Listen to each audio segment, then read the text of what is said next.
여러분 안녕하십니까. 대통령 후보 공천 개입 의혹의 핵심 인물 명태균 씨가 지난해 총선 직전에도 김건희 여사와 통화를 했다며 그 일부 내용을 공개했습니다.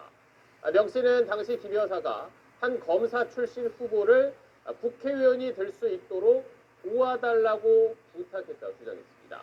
명 씨가 왜 이 시점에 이런 말을 꺼낸 건지, 또 정말 이게 사실인지 살펴보도록 하겠습니다. 먼저 편광현 기자. 명태균 씨가 김건희 여사와 마지막 텔레그램 통화 48분이라는 제목의 옥중 입장문을 변호인을 통해 공개했습니다. 과거 통화 내용을 기억해 변호인에게 작성한 통화 녹취록입니다. 명 씨는 지난해 2월 16일부터 19일까지 자신이 김 여사와 대여섯 번에 걸쳐 통화했다며, 이때 김 여사는 김상민 검사가 조국 수사 때 정말 고생 많이 했다, 창원 의창구 국회의원이 되게 도와달라고 말했다고 주장했습니다. 박완수 경남지사에게도 부탁해놨다고도 했습니다. 김 여사는 보수정권 역사 이래 최다석을 얻을 거라고 이철규, 윤한홍 의원으로부터 들었다고 했는데, 이에 명 씨는 김 검사를 내려꽂으면 가만히 있지 않겠다고 강하게 반대했다고 전했습니다. 그러면서 총선에서 대승을 거둘 거란 이런 허위 보고 때문에 계엄이 선포된 것 같다는 자신의 생각도 덧붙였습니다. 명 씨의 이런 폭로는 자신과 선을 긋는 김 여사를 압박하는 동시에 특검 수사를 촉구하는 의미도 있어 보입니다. 오늘 명 씨 측은 정치자금법 위반 혐의 공판 준비 기일에 앞서 윤 대통령 부부를 조사하지 않은 검찰을 강도 높게 비판했습니다. 저희들이 제출한 한금폰 안에 모든 것이 다 들어있습니다. 그럼에도 불구하고 김건희 씨에 대해서 소환조차 이루어지지 않고 있습니다. 법정에서는 검사들이 공소사실을 조작했다며 검찰에서 작성한 진술조서를 모두 부인하겠다고도 했습니다. 검찰은 명 씨가 주장하는 조작은 없었다면서도 김 여사에 대한 대면 조사는 필요하다는 방침을 세운 걸로 전해졌습니다. SBS 편광현입니다. 비타민C 3배를 먹으면 피를 맑게 해줍니다. 20배를 먹으면 암 예방에 도움을 주죠. 400배, 신데렐라 주사 아시죠? 피부...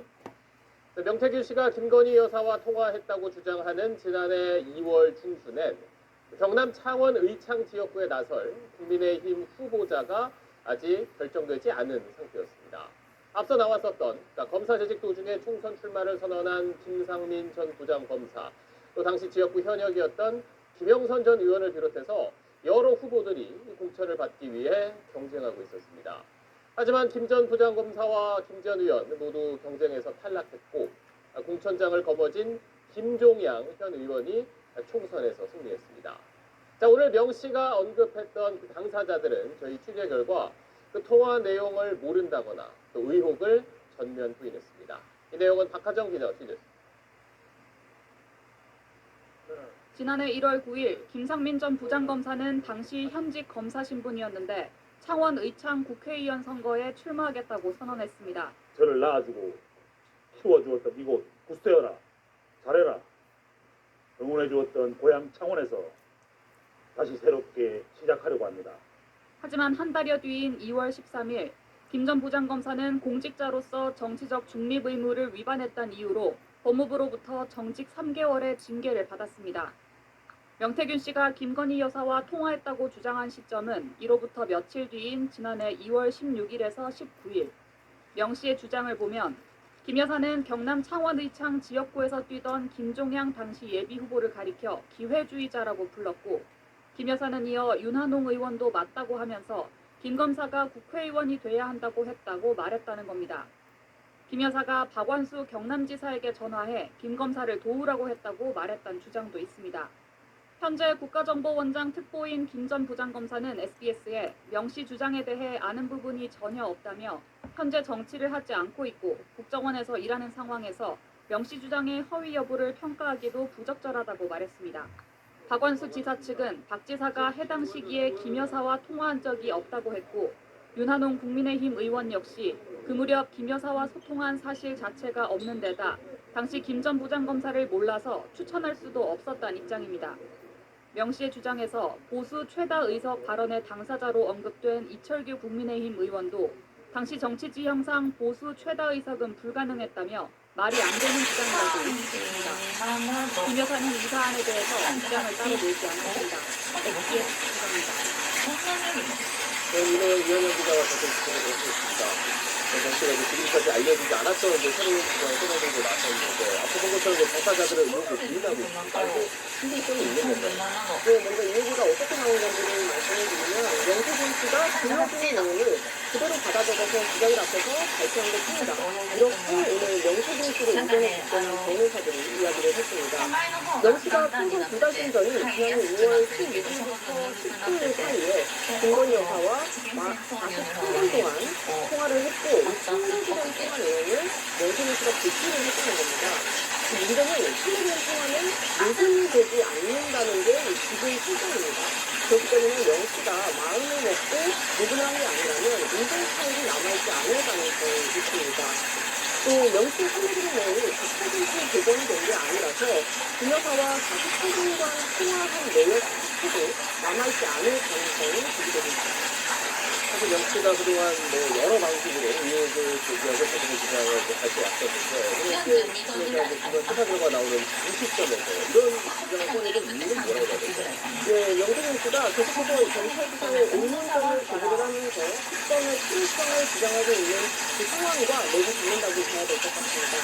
영수진 씨는 오늘 3차 공판 공개 중에서도 왜 강혜경 씨를 무슨서야 기소를 하느냐며 검찰을 향해서 소리 높여 항의하다가 퇴정당하기도 했습니다. 국회에서 이른바 이 영수진 특검법 처결을 열흘 앞두고 있는 상황에서 검찰이 수사할 때 윤 대통령 보고 조사도 하지 못하고 실질적 진실을 밝혀내지 못하고 있느냐 이러면서 특검 필요성을 주장하고 있는 겁니다. 영수는 민주당 측과 접촉을 해서 공익 제보자 지정을 지속적으로 요청하고 있는 걸로 알려졌습니다. 사원지검은 이제 명수 사건을 서울중앙지검으로 넘겼잖아요. 그럼 앞으로 수사는 어떻게 진행되겠습니까? 네, 창원지검이 오늘 김영선 전 의원과 그 회계 담당자였던 강혜경 씨를 추가 기소하면서 중간 수사 결과를 제공했는데요. 하지만 결국 이 핵심적인 의혹들은 서울중앙지검에서 수사를 이어갈 걸로 보입니다. 이세훈 서울시장과 홍준표 대구시장 등 여권 핵심 정치인들의 연루 의혹뿐 아니라 사실상 이번 사건의 시작점이었던 윤 대통령 부부의 인천계의 의혹과 관련해서도 윤 대통령 부부의 대면 조사가 이루어질 걸로 보입니다.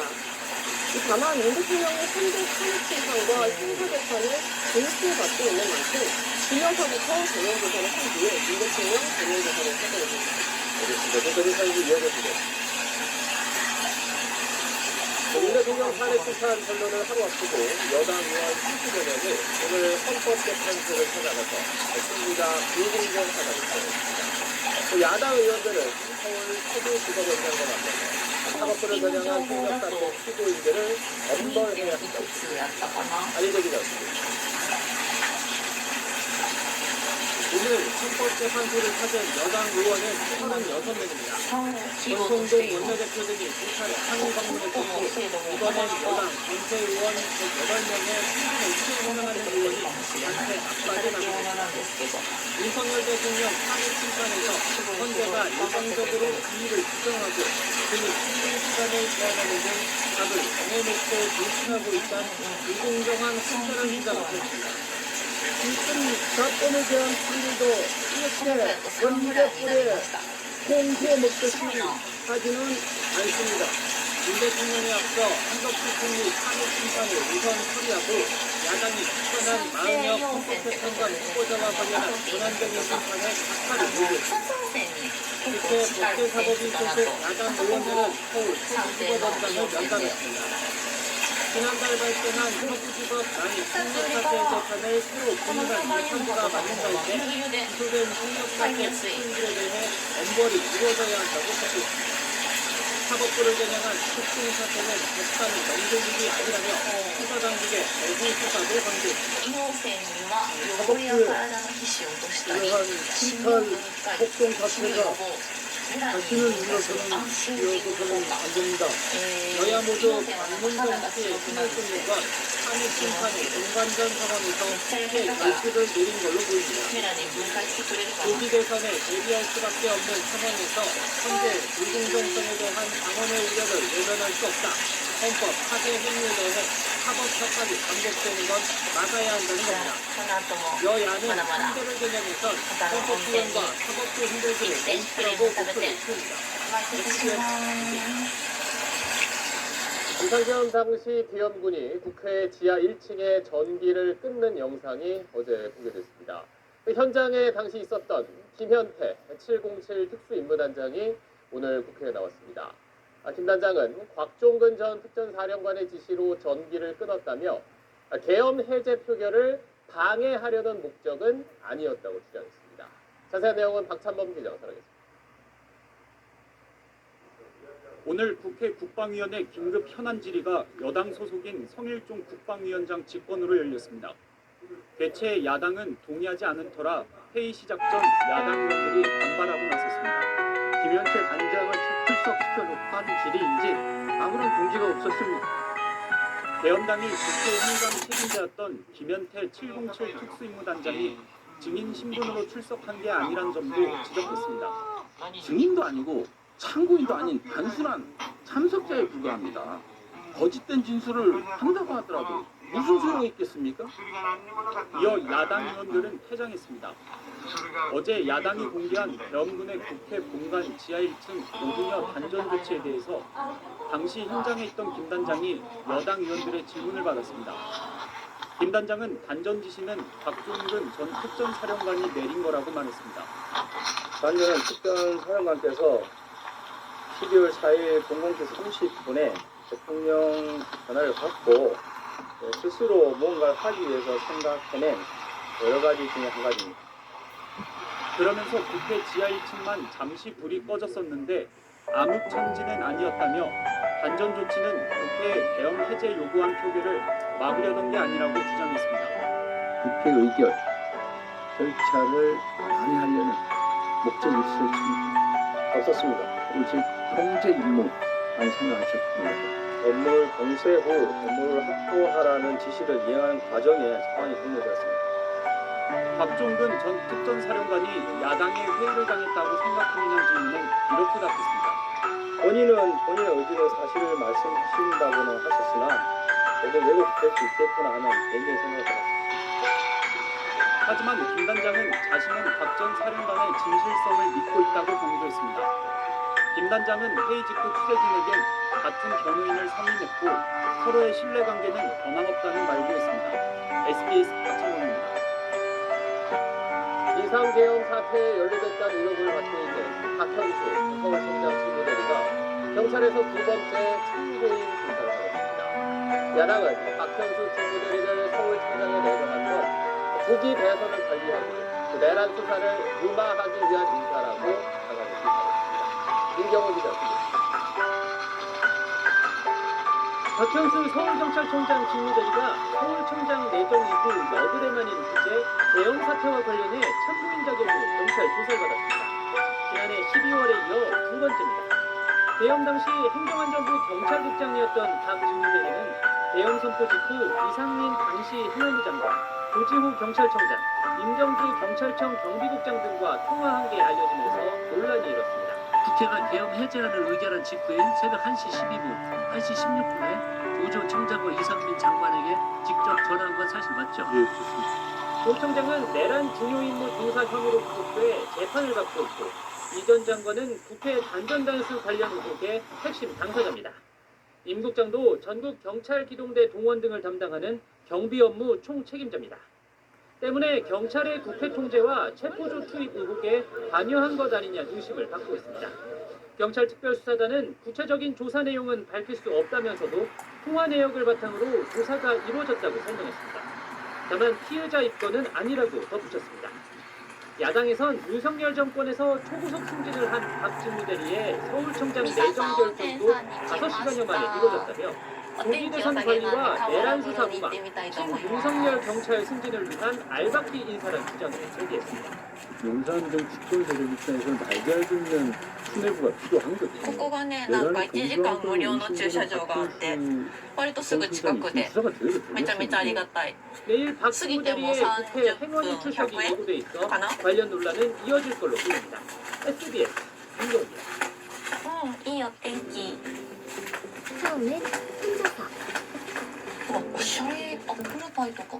원영세 국민의힘 비대위원장이 비상계엄 선포는 분명히 전략적인 거였지만 만약 그때 자신이 국회에 있었어도 계엄 해제 의결엔 참여하지 않았을 거라고 말했습니다. 그러면서 한동훈 전 대표가 계엄이 위헌이라고 했던 건 성급했다고 목격했습니다. 최성훈 기자 전해주십니다. ここ左か。 관훈클럽 토론회에 초청받은 권영세 국민의힘 비상대책위원장.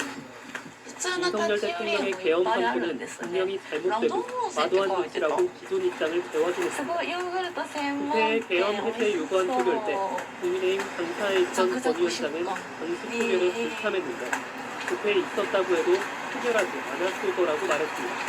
대통령이 권리적으로 얘기 못하는 이유가 있는지 그것이 뭔지도 모르는 상태에서 河原の音 여기가 が 무조건 덮어놓고 지금 いい感じに聞こえてきました。 여당에서 하기 좀 어려워요. 윤 대통령 하야설에 대해선 현실적으로 고려하지 않고 고려한다고 해도 옳은 방법은 아니라고 생각한다고 大衆娯楽 위헌적 계엄을 막아내겠다고 했던 한동훈 전 국민의힘 대표를 昔 표명해서 で言う 한 전 대표도 자신과 같은 정보를 갖고 있었을 텐데 ストリップ 바로 劇場になる 위헌이라고 のか 얘기한 건 성급하지 않았나 싶다고 했습니다. 신한동훈 개인 신지호 전 국민의힘 전략기획부총장은 한 전 대표가 권 위원장과 같은 판단을 내렸다면 야당 단독으로 계엄 해제안이 통과되거나 계엄문 방해로 표결이 불발됐을 것이라며 어느 쪽이든 결과는 훨씬 안 좋았을 것이라고 비판했습니다. ムード劇場はあっちに 민주당은 ある。 대통령이 공개적으로 얘기 못하는 가정사라도 들으면 위헌적 계엄을 납득했을 거란 말이냐면서 계엄 정당했다고 주장하고 싶은 거냐고 물었습니다. 이런 가운데 이명박 전 대통령은 오늘 권성동 국민의힘 원내대표의 예방을 받은 자리에서 소수 여당이 똘똘 뭉쳐 대통령이 일할 수 있도록 밀어줘야 하는데 분열돼 있어 안타깝다고 スタ 말했습니다. ジオ。 SBS 최승입니다. すごいなんかストリップ小屋って感じ。 정치권에서 상속세를 둘러싼 논쟁이 계속되고 있습니다. すごい。 이재명 민주당 대표가 그제 세금 때문에 집을 팔게 하진 않겠다는 글을 SNS에 올린 게 시작됐습니다. 조기 대선 가능성도 空いてる 생각하고 時 있는 に来たか 여야가 ったな。 정책 경쟁을 시작한 거라는 もうすぐ向かいは 먼저 こ 한소희 こです。じゃあ 야당이 상속세법 入り 가정하는 に行き 핵심은 ますか。 현행 5억 원이 일괄공제와 배우자 상속공제 합의로 각각 8억 원과 10억 원으로 옹리한 겁니다. 18억 원짜리 아파트 4채를 河原プロ 배우자가 です。 상속받는다면 상속세 到着 안 しま 낼 し 수 た。 없게 된다고 야당이 설명합니다. 정부와 여당이 もうつけない 구성하는 でくだ 단약 さい。 3년에 대한 そうです。 인적 공제 5천만 원을 5억 원으로 높이는 방안을 알렸습니다. 즉, 일괄 배우자는 각종 공제 한도를 5억 원에서 20억 원까지 높여준 가정들도 いただいたので 여당 一旦 의원들 ここで 준비 과정을 시작합니다. 여당이 특히 상속세 최저세율을 상위 50%에서 こんにち 40%로 は。 낮추는데 공제 확대하는 게 중요하다는 입장입니다. 入っても大丈夫ですか。入っても大丈夫ですか。 한국은 인구 자율을 넘고 있다는 겁니다. 하지만 야당은 최고세율 인하는 부자 감세라며 반대합니다. 기업 상속을 볼까요?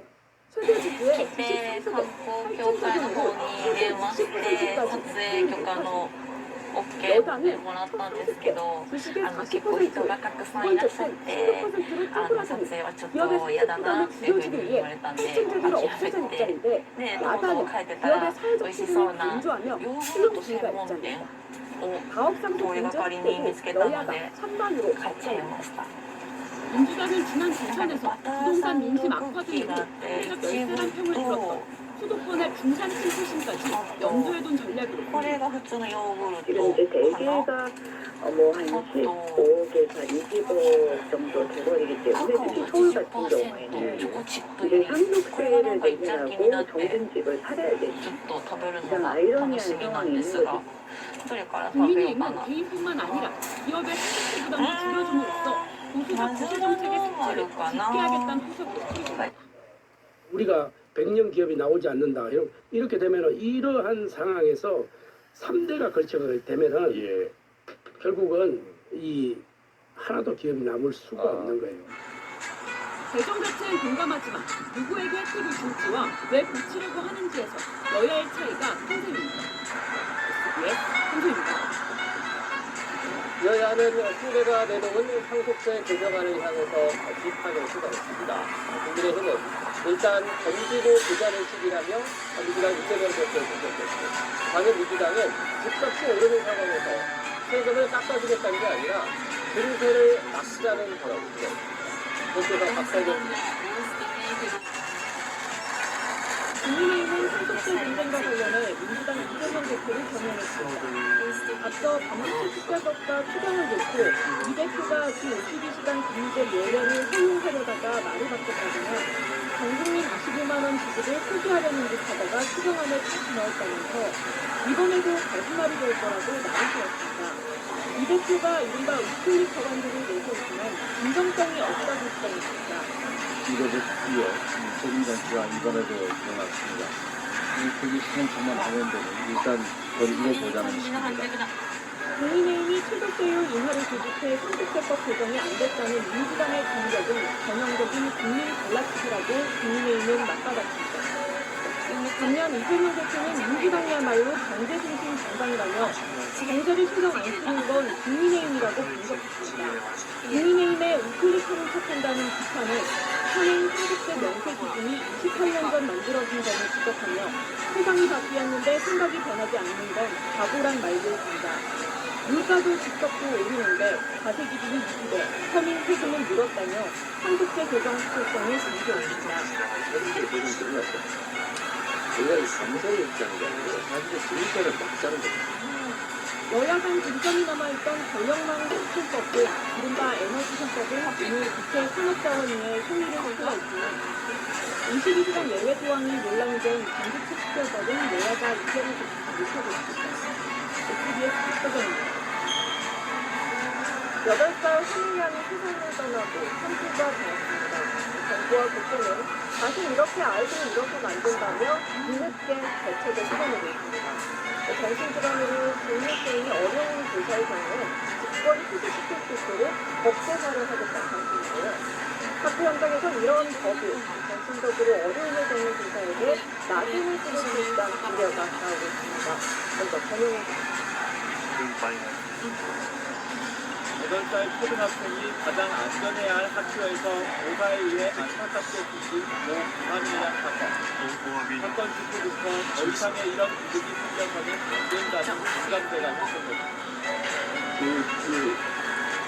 텔레비전 아저씨 여기 있으시고 공기를 텔레비전을 넘기고도 신신기업 선생님들이 치료를 정부와 여당이 학교 안전 강화와 재발 방지 마련을 위한 일명 하늘이법 논의를 위해 한자리에 모였습니다. 당정은 우선 전국 학교 안전 공급 점검을 실시하고 안전 조치를 강화하는 데 총력을 다하기로 초등학교 1, 2학년 학생의 경우 대면 인계와 동행 귀가를 원칙으로 하고 학교 안 사각지대에 CCTV 설치 방안도 추진됩니다. 정상적인 교육교육이 불가능한 경우는 교육공사에서 긴급하게 준비하고 일정한 절차를 거쳐 집권 등 필요한 조치를 내릴 수 있도록 유명무실했던 교육청 심의위원회를 법제화해 직권 휴직이 가능하도록 하고 교사가 폭력성을 보일 경우 긴급 대응팀을 파견해 긴급분리가 가능하도록 할 예정입니다. 하지만 이 조항을 두고 교원단체를 중심으로 우려의 목소리가 나옵니다. 스트레스로 인해서 전술과 상담과 치료를 받는 선생님들이 계십니다. 이 선생님들이 잠재적 어떤 사건을 일으킬 수 있는 피해자로 생각하는 것은 잘못된 부분 같고 정신질환을 앓고 있는 교사가 병을 드러내고 치료받기 힘들도록 만들고 교사에 대한 강제 조치도 남용될 가능성이 있다는 겁니다. 업무 스트레스로 정신적인 어려움을 겪는 교사와 타인에게 폭력성을 주는 교사를 기준에 대처하는 것이 관점이라는 게 전문가들의 지적입니다. ミキさんだかミクルさんだか未来さんだかちょっとわかんないけど、あ、ほらミキさん。 걸어다니는 분들 있으시죠? 바로 김민증이라는 건데 그런 가운데 3년을 시즌을 한 달에 100만 원 이상의 공무원 연금을 받게 될 걸로 알려지면서 논란이 있습니다. 이렇게 끔찍한 범죄를 저지른 사람에게 연금이 정말 맞는 거냐 이어서 이해입니다. 가해기사 명모 씨가 받게 될 차면 조치는 공무원이 받을 수 있는 최고 수위의 징계입니다. 그래도 공무원 연금 수익점은 유지됩니다. 현행 공무원 연금법은 불법상 내란이나 외환죄, 국가보안법에 규정된 죄를 금고 이상의 형이 규정된 경우에는 연금 수익점을 집행하기 때문에 그게 아니라면 살인 같은 중범죄를 저질러도 일부 감액한 연금을 주입니다. 20년 이상 경력의 원수는 50%를 깎여 월 100만 원 정도를 65세부터 받게 될 걸로 보입니다. 감액 때까지만 일반 국민연금 가입자의 평균 수급액을 보통은 했습니다. 이런 사실이 알려지자 논란이 일고 있습니다. 말이 안 되죠, 사실. 그런 사실자한테 이거에서 연금을 준다? 이건 솔직히 말도 안 되는 일이죠. 이건 정말 나가야 되는 문제인 것 같고 지금부터라도 좀 제대로 개선을 해서 이런 정말 말도 안 되는 부당 유치한 일이 일어났을 때는 그런 부분을 해결을 받지 못하도록 하는 법이 반드시 필요하다는 생각을 하고 있습니다. 해외 주요 국가들도 신용 실추 행위 등을 했을 때 공무원 연금 지급을 정지하거나 제한하는 제도를 갖고 있습니다. 독일의 경우 헌법상 고의적 범법 행위로 1년 이상의 유죄 판결을 받은 경우 연금 수급권을 박탈합니다. 일본은 공무원이 금고 이상의 형을 받으면 5년간 연금 지급을 일부 중단합니다. 공무원 연금공단 측은 이번 사건을 계기로 제도 보완을 포함한 개선책 마련을 검토하겠다고 밝혔습니다. SBS 이혜입니다. 다음 소식입니다. 중단하자마자 세계를 떠들썩하게 했던 중국의 신성한 빅스가 한 달 도피 안 돼 한국에서의 신고 서비스를 중단했습니다. 민감한 정보가 유출될 수 있는 우려가 국내에서 생기면서 새롭게 앱을 내려가지 못하게 막아준 건데요. 우리 정부는 빅스를 이용한 사람들의 정보가 중국 틱톡의 모해상으로 넘어간 사실도 확인했습니다. 박원경 기자. 구글 플레이 스토어와 애플 앱 스토어에서 딥시크를 검색해봤습니다. 딥시크는 나타나지 않습니다. 보안과 관련해 국내에서 논란이 증폭되자 지난 15일 오후 6시부터 딥시크사가 국내 앱 마켓에서 딥시크를 삭제한 것입니다. 우리가 확산되지 않고 우선 잠정 중단후 개선 보완하도록 딥시크사에 권고하였고 딥시크사가 이를 수용해서 서비스를 잠정 중단하기 위해서입니다. 정부는 자체 분석 과정에서 딥시크 서비스에 접속하며 사용 정보가 중국에 있는 딥시크 서버 외에 미국에 있는 바이트댄스의 서버로도 전송되는 사실을 확인했습니다. 바이트댄스는 중국의 소셜미디어 틱톡의 모회사입니다. 어떤 정보가 전달돼 어떻게 관리되는지, 바이트댄스 서버가 병유지인지 또는 최종 목적지인지는 확인되지 않았습니다. 딥시크 측은 개인정보 처리 약관에 정보 보관 위치로 중국만 적시하고 있어 문제가 제기됩니다. 그것 외에도 똑같이 운영하기 서버를 이용한다는 뜻이니까 딥시크가 투명성 정책을 위반했다라고 볼 수가 있는 겁니다. 딥시크 측은 글로벌 서비스 출시 과정에서 한국법 고려에 일부 소홀했다며 우리 정부에 적극 협력하겠다는 의사를 밝힌 것으로 전해졌습니다. 딥시크의 국내 신규 서비스 중단은 이미 앱을 내려받아 사용하고 있거나 웹을 통해 접속하는 데 영향을 주지 않습니다. 정부는 딥시크가 서비스를 시정하기까지 상당한 시간이 걸릴 것이라며 개인정보나 중요정보는 입력하지 말 것을 당부했습니다. 이시계 박원경입니다. 중국은 우리 정부의 이런 조치에 경제와 기술 문제를 정치화하지 말라며 강하게 반박했습니다. 그리고 공교롭게도 오늘 시진핑 주석이 딥시크를 비롯해 중국의 유명 기술기업 부장들을 한자리에 모아 이야기를 나눴는데 어떤 대화가 오갔을지 저희들 권란 특파원이 전해드립니다. 중국 정부는 정례 브리핑에서 한국의 조치를 이렇게 비판했습니다. 我们也希望有关国家避免采取将经贸科技问题泛安全化、政治化的做法。 기업의 현지법을 준수할 걸 요구했다고 강조했는데 정작 문제가 된 개인정보 유출 우려에 대해선 답하지 않았습니다. 앞서 시진핑 국가주석은 이례적으로 중국 빅테크 수장들을 한자리에 불러 간담회를 열었습니다. 중국 최대 전자상거래 플랫폼 알리바바의 마윈, 세계 1위 전기차 기업 비아디의 왕창수, 휴머노이드 로봇 업체 유니트리의 90년생 창업자 왕싱싱 등이 참석했습니다. 관심을 모았던 빅테크 창업자 량원성도 최근 불품인 중계 협상의 모습을 드러냈습니다. 모두 IT 업계에서 미국 업체의 경쟁 상대들로 시 주석이 공개적으로 민간 기업가들을 대거 만나는 건 드문 일입니다. 시 주석은 미국과 무역 갈등이 격화하고 국내 경기 침체가 장기화하는 상황을 인식하고 민간 기술 기업들의 역할을 강조하고 정책적 지원을 약속했습니다. 특히 동인 당국의 규제를 비판했다가 4년 넘게 탄압을 받았던 마윈을 시 주석이 직접 만난 건 규제보다 기업 지원으로 방향을 바꾸겠다는 신호도 있습니다. 이번 행사는 중국의 한 해 정치, 경제, 운영 방향을 결정할 양해를 보름여 앞두고 열렸는데 어떤 구체적인 조치로 이어질지 관심이 쏠리고 있습니다. 베이징에서 SBS 권란입니다. 날이 갈수록 발전하는 인공지능 기술은 사람을 닮은 로봇 개발에도 적극적으로 쓰이고 있죠.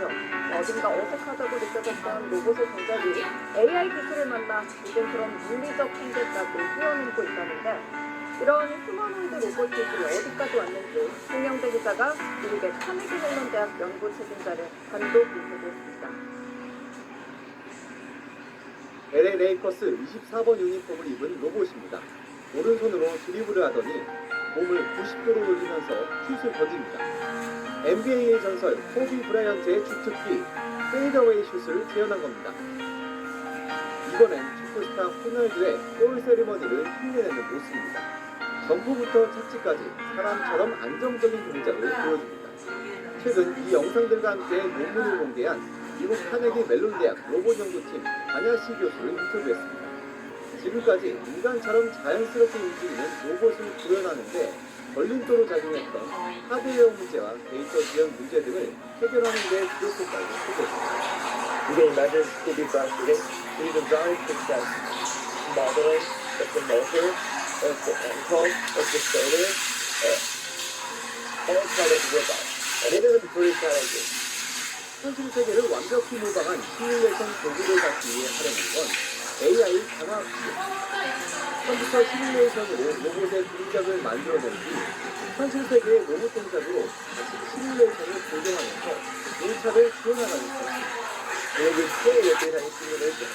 You get a different trajectory to figure out the mismatch in simulation. NBA의 스타일 전설 르브론 제임스의 개인 세리머니 사일런서를 따라하는 이 영상은 강화학습을 강화하는 중과 이후에 동작의 차이를 뚜렷이 보여줍니다. 시즌은 인간의 기보를 학습하는 알파고가 강화학습을 통해 인간이 문제가 없는 신뢰학습을 신기에는 다뤄줄 순간이 로봇 분야에도 찾아올 거라고 생각합니다. With the power of reinforcement, like to ask the agent to play against itself, or play against other agents, not human. And then, AlphaGo was getting better than human. And so I think we should have simulated robot. 카네기 멜론 대학 연구팀의 이번 연구는 물리적 AI 개발에 적용되는 엔비디아와의 협업을 통해 이뤄냈습니다. SBS 신우입니다. 이렇게 사람처럼 때로는 사람보다 복잡한 거부를 하는 휴머노이드 로봇은 인공지능 기술의 경찰력으로도 불리는데요. 메타와 구글 같은 전 세계 기술 기업들이 이 분야를 승부하기 위해 경쟁적으로 뛰어들고 있습니다. 이어서 박수원입니다. 테슬라의 휴머노이드 로봇 옵티머스. 풍자 배터리를 바구니에 넣어 옮기고 계단을 구석에 오르게 있습니다. 볼천 다이내믹스의 아틀라스. 물건을 보관 장소 키와 비교할 수 끼워 넣습니다. 로봇 관절과 모터는 하드웨어 기술에 인공지능 기술이 접목되면서 사람처럼 생각하고 움직이는 휴머노이드 개발이 빨라지는 것입니다. 엔비디아가 로봇과 자율주행 기술 개발에 활용할 수 있는 가상학습 환경 플랫폼 코스모스를 들고 나온 것도 휴머노이드 패권 전략과 무관하지 않습니다. The ChatGPT moment for general robotics is just around the corner. In the next several years, we'll see very rapid breakthroughs, surprising breakthroughs in general robotics. 가상 공간에서 무한 학습시켜 로봇 등 물리적 실체에 이식할 수 있게 하는 건데 기술 개발 비용을 크게 줄일 수 있습니다. 보스턴 다이나믹스 같은 큰 로봇 회사들에서나 할 수 있던 일들이 소프트웨어 중심으로 넘어오게 되면 각 대학 연구실에서 가지고 있는 기존에 뭐 한 2천만 원, 3천만 원대 되는 서버 장비만으로도 어느 정도 최신 로봇 기술에 대한 연구가 가능해지고 메타는 로봇 개발팀을 신설해 휴머노이드 로봇 개발에 뛰어들었고 구글도 미국 로봇 스타트업 앱트로닉에 거액을 투자하는 등 휴머노이드는 빅테크 경쟁의 최전선이 되고 있습니다.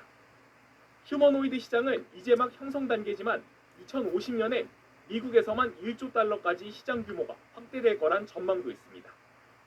지난 5년간 한국의 휴머노이드 관련 특허 출원 건수는 세계 5위 수준인데 중국의 6.5%에 불과합니다. 더욱 빨라지고 있는 휴머노이드 발전 속도만큼 과감한 투자가 필요한 시점입니다. SBS 박지원입니다.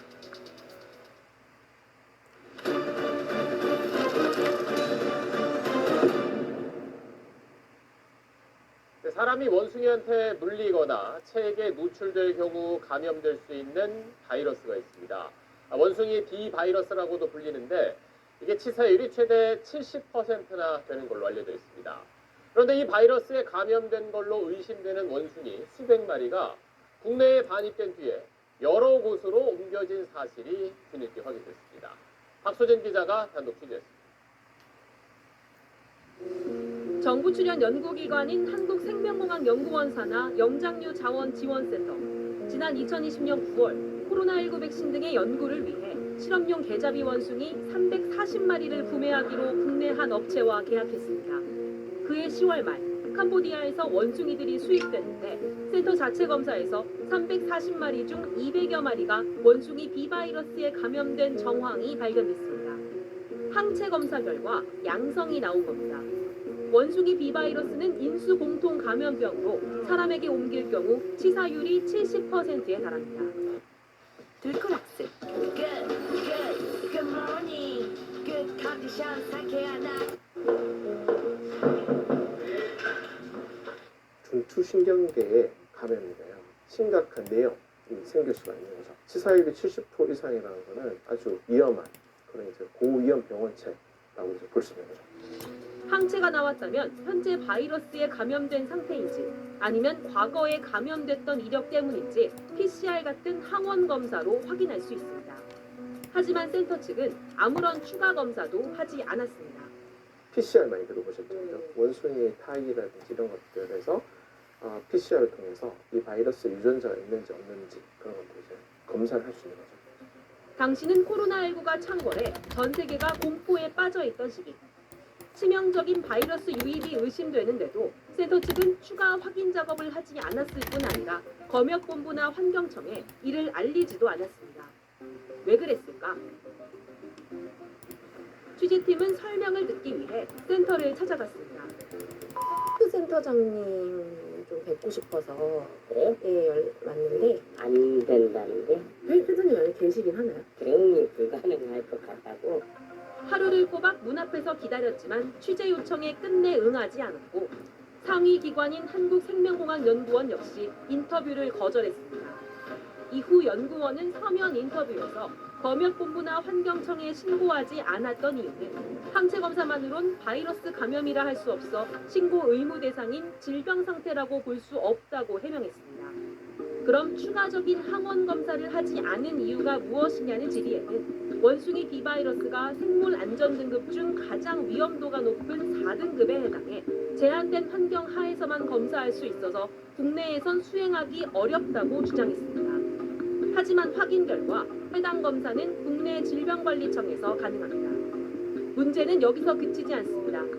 센터는 결국 원숭이를 수입 업체에 반품하기로 했습니다. 원숭이를 옮기려면 감염 의심 등 사유를 환경청에 신고해야 하지만 어찌된 일인지 센터는 연구 장소를 옮긴다, 사육 장소를 변경한다고만 신고한 것으로 SBS 취재 결과 확인됐습니다. 그렇게 해서 감염 의심 원숭이 200여 마리는 전북 정읍, 충북 오창, 경기 성남 등으로 옮겨 다녔습니다.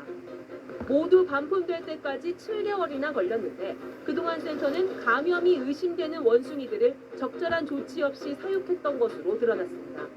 국가과학기술연구회 감사위원회는 종합감사를 통해 여러 문제점을 확인하고 영장류 자원지원센터 책임자 등 일부 담당자들을 징계하라고 연구원에 통보했습니다. SBS 박수진입니다. 자, 그런데 같은 기관에서 이듬해 원숭이들을 추가로 들여왔는데 그 가운데 이 바이러스에 감염된 걸로 의심된 원숭이가 또다시 수십 마리 정도 발견됐습니다. 자, 외국에선 실제로 이 바이러스에 사람이 감염돼서 숨지거나 또 중태에 빠진 사례가 있는 만큼 더 조심했어야 하는데 어떻게 검역 단계를 거쳐서 다시 국내에 들어올 수 있었던 건지 또 그 뒤로 원숭이들은 어떻게 된 건지 이어서 김민준 기자의 단독 보도. 영장류 자원지원센터는 2021년 11월 다시 같은 업체로부터 캄보디아산 원숭이 340마리를 구매합니다. 그런데 센터로 옮겨진 340마리 중 50여 마리에서 또 비바이러스 항체가 검출됩니다. 그런데 센터는 이번에는 감염 의심 원숭이들을 모두 안락사시켰습니다. 그리고 환경청에는 바이러스 양성 때문이라고 신고했습니다. 1년 전처럼 추가 항원 검사를 하지 않았는데 왜 1년 전과는 다르게 모두 안락사시켰던 걸까? 당시 센터는 1년 전과 마찬가지로 감염 의심 원숭이들을 반품하려 했습니다.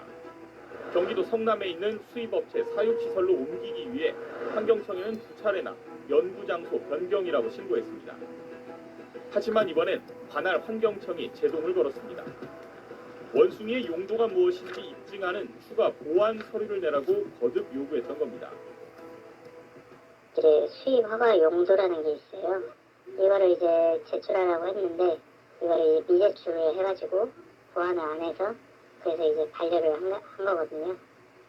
환경청의 제동이 없었더라면 또다시 감염 의심 원숭이들이 이곳저곳 옮겨 다녔을 수 있었다는 얘기입니다. 그렇다면 2년 연속 비바이러스 감염 의심 원숭이가 반입되기까지 정부 검역 체계가 걸러내지 못했던 건 왜일까요? 동물을 수입하려면 농림축산검역본부의 수입 검역을 통과해야 합니다. 비바이러스가 나오지 않았다고 캄보디아 측이 발행한 책임만 확인하고는 그냥 통과시킨 겁니다. 왜 그랬을까? 걸러내줘야 되는 경은 현재 영장류 수입 위생 조건 지정을 해놨습니다. 여기에 비바이러스는 없고 비바이러스 전문가 맞습니다.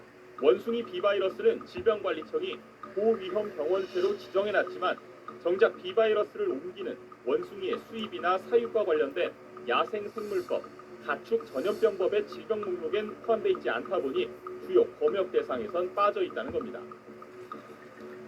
전체 우리 전염병이 60-70% 정도 되거든요. 우리나라는 아직도 부처별로 각 개별 법률에 따라서 질병을 분류하고 개별 질병에 대해서만 국가과학기술연구회 감사위원회는 당시 반품됐던 감염 의심 원숭이들이 안락사되지 않은 채 유통되지는 않았는지 등 또 다른 문제는 없었는지 경찰에 수사를 의뢰했습니다. SBS 김민준입니다. 이 내용 취재한 박수진 기자 나와 있습니다. 이 바이러스 얘기를 저도 처음 들었는데 치사율이 이제 최대 70% 정도나 된다고 하니까 더 위험한 건데 이게 어떻게 전파가 되는 겁니까? 원숭이 비바이러스는 생물 안전 등급 중 가장 위험한 4등급에 속합니다. 우리가 잘 아는 에볼라 바이러스랑 같은 등급인데요. 감염된 원숭이한테 물리거나 감염된 원숭이의 체액이나 분변이 사람의 코, 입, 눈을 통해서 체내로 들어가면 감염이 될 수 있습니다. 그렇다 보니까 원숭이와 접촉이 잦은 연구자 그리고 사육사들이 주로 위험에 노출이 됩니다. 사실 뭐 원숭이를 우리가 가까이에서 뭐 접하는 게 흔한 일은 아니잖아요. 대신 뭐 외국 특히 이제 동남아에 갔을 때 관광객들이 이제 원숭이를 만나는 경우가 있긴 한데 그때는 괜찮은 겁니까? 실제로 지난해 홍콩의 한 공원에서 30대 관광객이 야생 원숭이한테 물렸는데 이 비바이러스에 감염이 돼서 중태에 빠지는 사례가 있었습니다. 그래서 우리나라 질병관리청에서도 이런 인수공통 감염병 예방을 위해서 원숭이 등 동물과의 접촉을 조심하라 이렇게 권고를 해오고 있는데요. 다행히 우리나라에선 아직까지 감염이 보고된 사례는 없습니다. 그러니까 뭐 일반 사람들은 모르더라도 뭐 연구 기관에서 이런 내용을 알고 있을 텐데, 근데 이거 왜 알고도 그러면 당국에 제대로 알리지 않은 겁니까? 앞서 보도를 해드렸지만 센터 측에서는 항체가 검출된 사실만으론 이게 바이러스에 감염됐다고 할 수 없다. 그래서 당시에 환경청에 감염 사실을 보고할 의무가 없었다. 이렇게 말을 하고 있습니다. 하지만 200마리가 넘게 동시에 감염 의심 정황이 발견이 됐다면 관계 당국에 적극적으로 알리고 또 추가 검사 등 적극적인 조치를 했어야 한다는 게 저희가 취재 과정에서 만난 전문가들의 이야기였습니다. 센터 측은 연구 장소를 변경한다고만 신고하고 이렇게 원숭이들을 반품 처리했다. 조금 전 말씀드렸는데 이 반품과 이후의 처리 과정에서도 석연치 않은 문제점들이 확인이 됐습니다. 이 내용들은 내일 이어서 보도해 드리도록 하겠습니다. 네, 알겠습니다. 박소진 기자 오늘 소식 잘 들었습니다. 자신의 회사의 코로나 치료제 임상 결과가 좋지 않을 거라는 사실을 미리 알고 주식을 대거 팔아치운 혐의를 받는 신풍제약 창업주 2세를 금융당국이 검찰에 고발하기로 했습니다. 이런 미공개 정보로 369억 원의 손실을 피한 걸로 조사됐습니다. 노동규 기자. 신풍제약 주주 상당수는 지난 2021년 4월 27일을 잊지 못합니다. 창업주 일가의 가족 기업이자 신풍제약 지주사인 홍암사가 시간외 대량 매매를 통해 200만 주를 처분해버린 겁니다. 코로나19 치료제 개발에 나섰다는 소식으로 불과 7달 전 20만 원을 넘기도 했던 주가는 이날 대량 매도로 15%나 폭락했습니다. 20만 원대 들어갔어요. 거의 1억 가까이 했죠. 그때 뭐 이제 발표 뭐 앞두고 있다 그래서 들어갔다가 발표는 안 하고. 이 과정을 조사해온 증권선물위원회는 홍암사의 대량 매도가 주가 하락을 예견한 손실 회피 조치였다고 판단했습니다.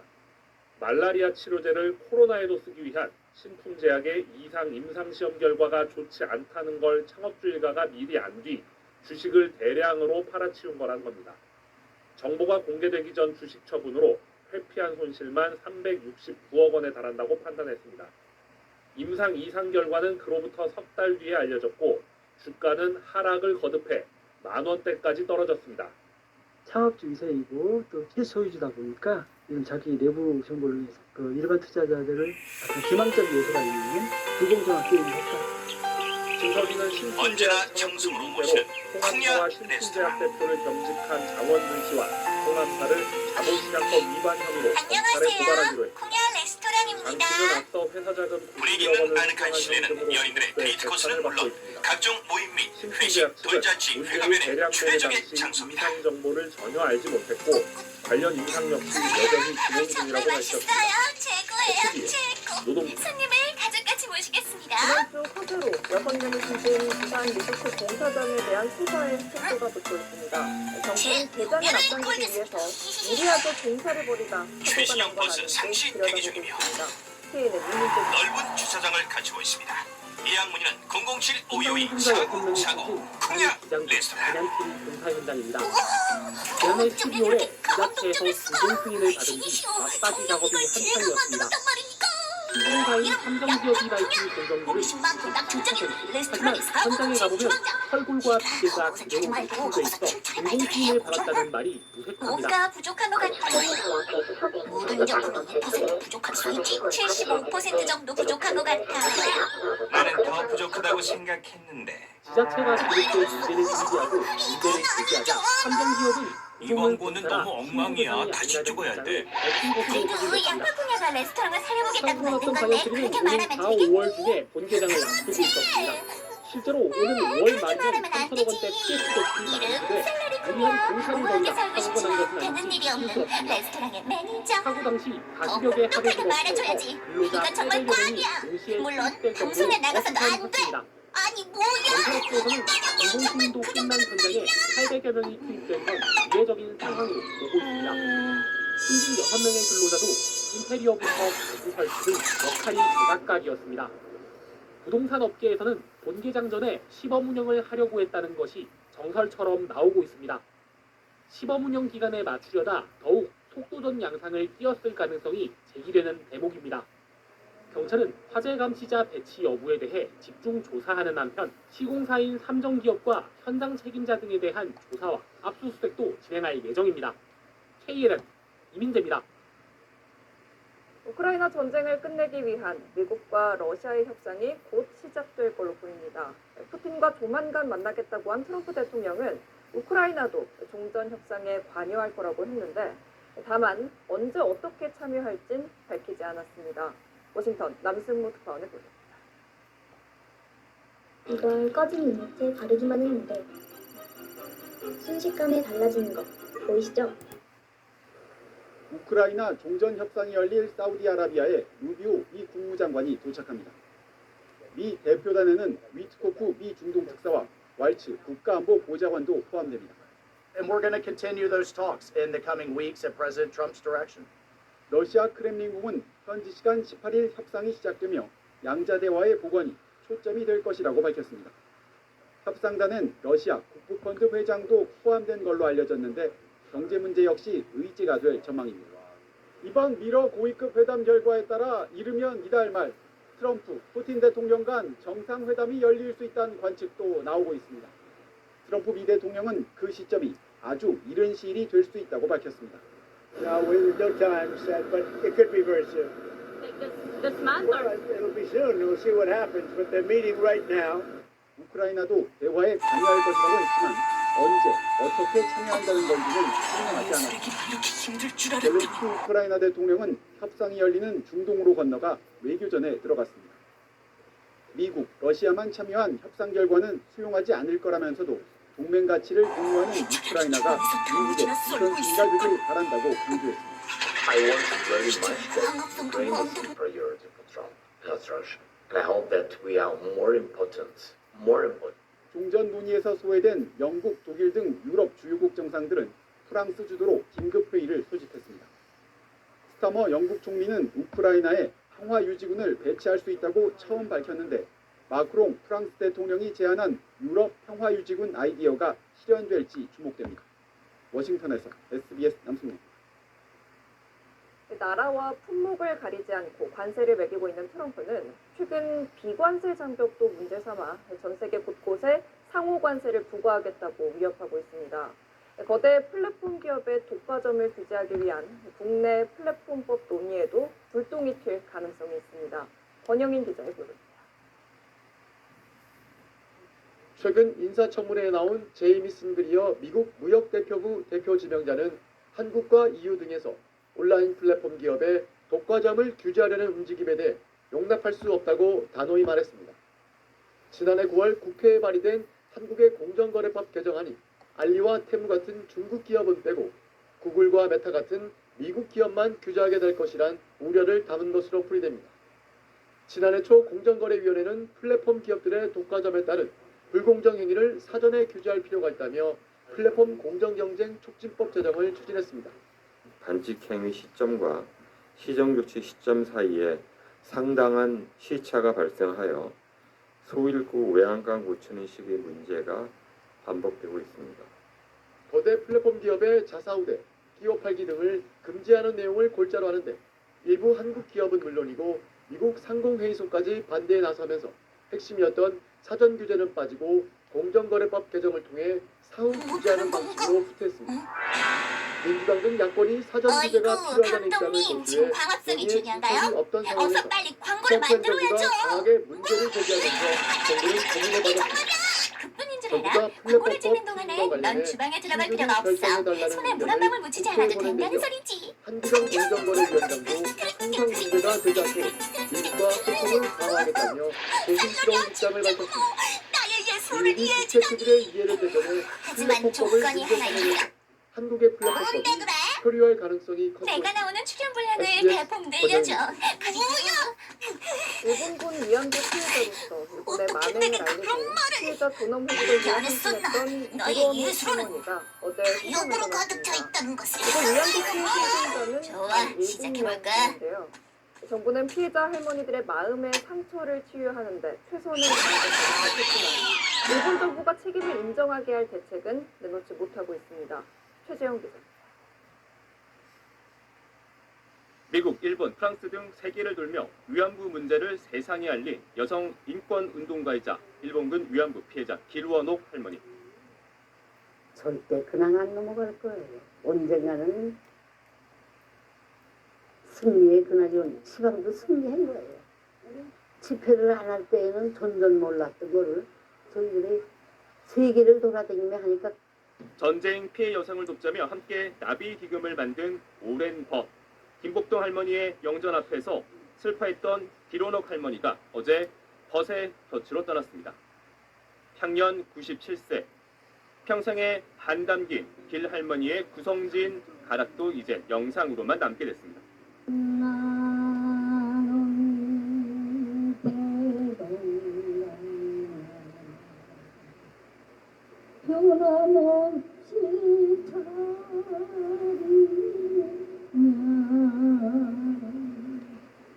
정치권은 역사적 진실을 왜곡하려는 시도에 맞서겠다.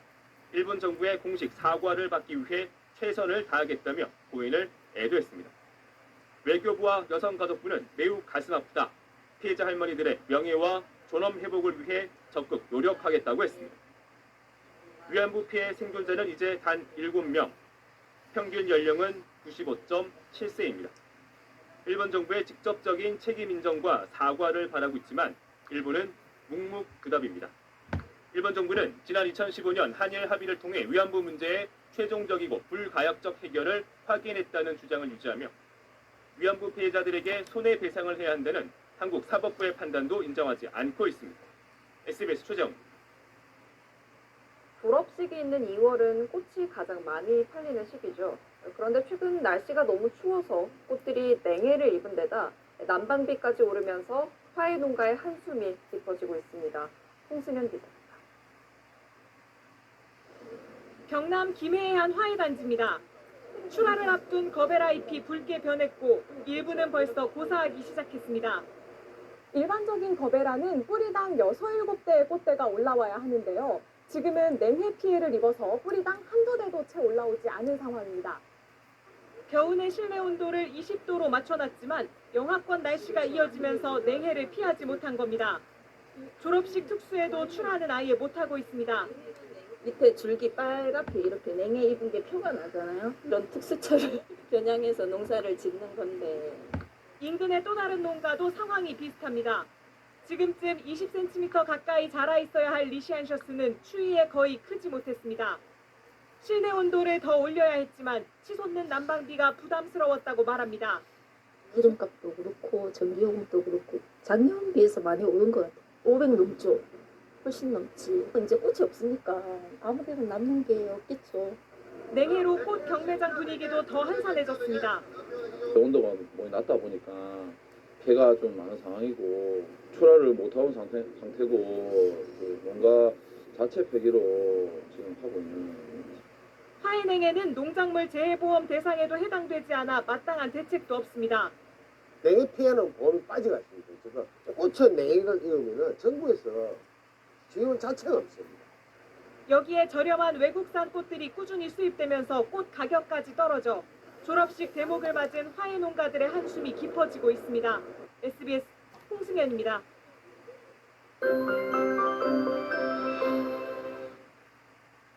우수 경칩에 대동강 풀린다는 속담도 있지만 어찌된 일인지 날이 다시 추워졌습니다.